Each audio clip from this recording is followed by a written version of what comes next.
Hi, lovely friends. We're going to learn more vocabulary with the Four Horsemen conversation. The words will be in the description with plenty of example sentences. How? In fact, Yes. the most vicious reviews of my book have been by people who are not themselves religious, but they're terribly afraid of hurting the feelings of the people that are religious, and they chastise me worse than anybody. Exactly. They chastise me worse than anybody. To chastise someone is to criticize them severely. This is a verb with stress on the first part. Chastise. My Actually experience. religious. Exactly my experience. And I think so. One of you pointed out how condescending that view is. One of you pointed out, says Sam Harris, how condescending that view is. When a view is condescending, it makes other people feel very small, unimportant, because it comes from a place of feeling superior. A condescending view is belittling. Yes. It's as though it's like the idea of penitentiaries. I mean, other people need them. You know, that That's we right. must keep Yes. these people Yes. safely in their midst. Yes. Well, I think there's one answer to that question, which may illuminate a difference or at least a difference that I have with I think maybe all three of you. There's something about. I mean, I still use words like spiritual and mystical without furrowing my brow too much, and I still use those words without furrowing my brow, without getting upset. I mean, to the consternation of many atheists.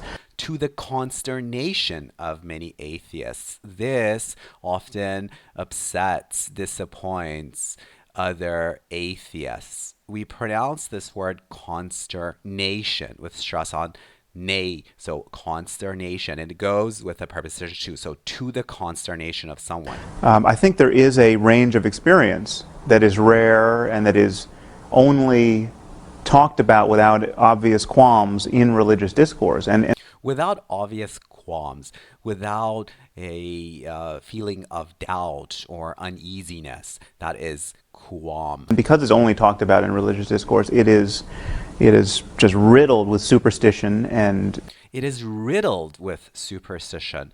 To be full of a large number of something, usually negative, like problems. and it's used to cash out various metaphysical schemes which it can't reasonably do.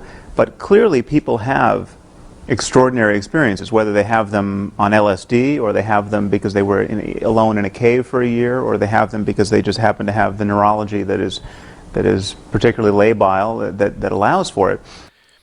Perhaps they have the neurology that is particularly labile. Labile is our next word of the lesson.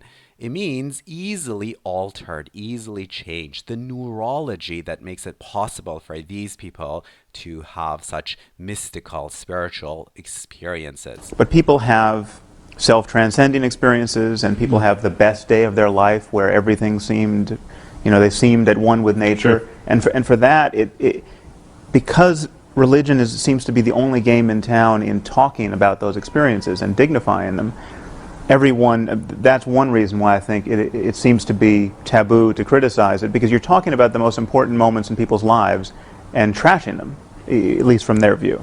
Okay, so Sam Harris just talked about self-transcending experiences where you feel that there is something more important than our ego, something more profound.